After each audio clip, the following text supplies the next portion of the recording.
Where did the towers go? It's undeniable that the buildings went away. Where is all the rubble? It seems so flattened.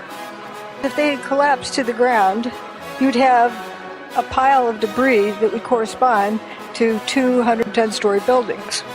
That didn't happen. Where did the towers go? There ain't enough rubble. I mean, where are they? There's no debris. You just can't account for the missing material. Engineers at the firm that built the building's best guess to account for the missing 1,200 feet of material from each tower is that large portions simply vaporized. Now look at those pictures just hours after the event, and there was nothing there.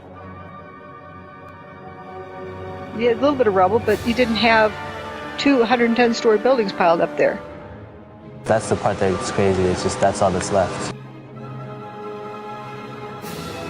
People who have been right down next to the base of what was the trade towers say there's virtually nothing left. Maybe a few flights of stairs, a few stories of one of the buildings. 110 stories at ground level. 110 stories at ground level. I've got a picture of Building 7 in the background still standing and fuming away. It went away at 5:20 that day. So we know it's before 5:20 on 9/11. You're looking straight over from West Street, and you should see a 110-story building blocking your view. But there's just nothing there, right down to the ground. There's an ambulance that was parked in front of Tower 1 on West Street. Okay. And Tower 1's not there anymore. But the ambulance is there. That should have been obliterated too, don't you think? Why isn't the ambulance crushed? It's obvious there's a big lack of material there. The north tower is right here. You see, you just have that shell of the facade there.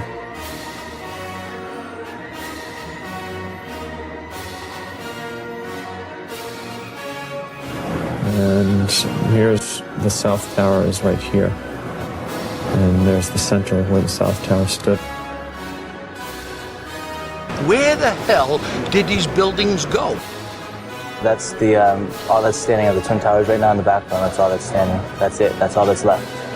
Every building with the WTC prefix was destroyed that day. It wasn't 2 towers. It wasn't 3 towers. It wasn't 4 towers. It wasn't 5 buildings, 6 buildings. It was 7 buildings. Usually mainstream, they would tell you, oh, Mel, but it's just all that debris that bumped into those buildings that were in the, close proximity. So they probably had structural damage and they had to be demolished. Well, then let's go see that debris that bumped into them. It doesn't exist. Look at WTC 6. Approximately 50% of the building's mass went away.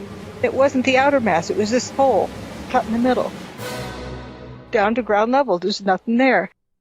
Some people say, well, stuff must have fallen in it. Well, if debris fell in it and collapsed it down, you look in the bottom of the hole, you should see something.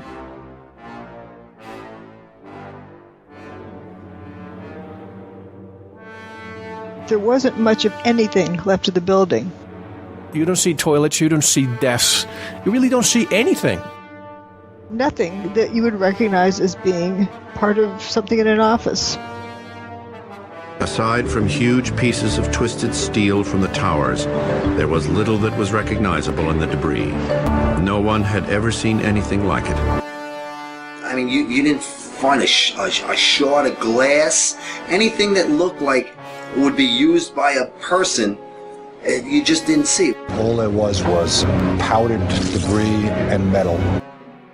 We're talking here about 43,600 windows, 600,000 square feet of glass, 200,000 tons of structural steel, 5 million square feet of gypsum, 6 acres of marble, and 425,000 cubic yards of concrete, turned in good part into a cloud.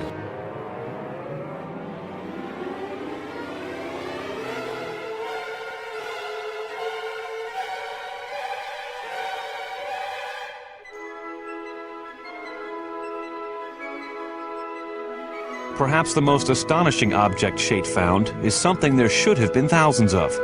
This one probably only survived because it was in the basement. It belonged to an ice cream store. you can see what remains of the file folders that were inside.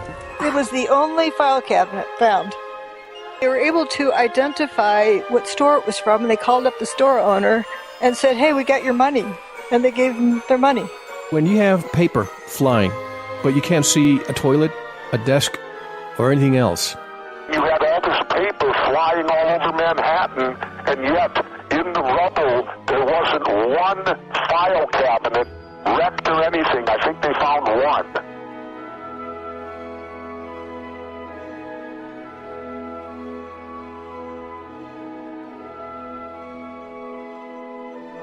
The most amazing part of it is those two little pimples where there's an arrow that points that people survived here. And that's like right under the tower.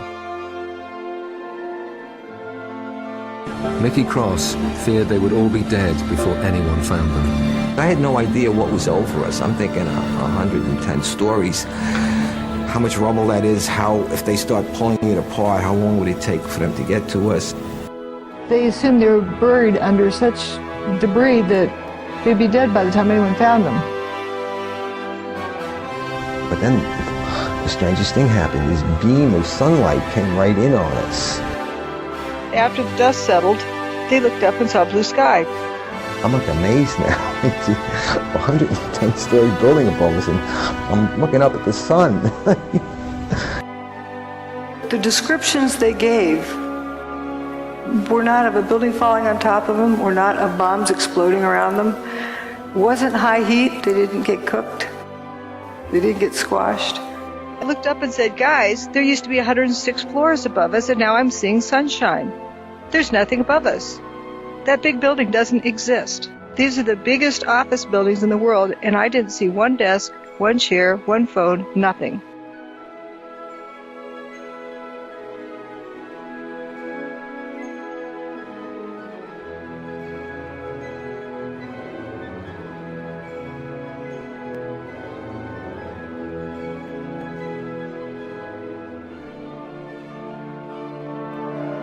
There's nothing much left. There's a few beams here and there, if you call them, but it's pretty much at ground level.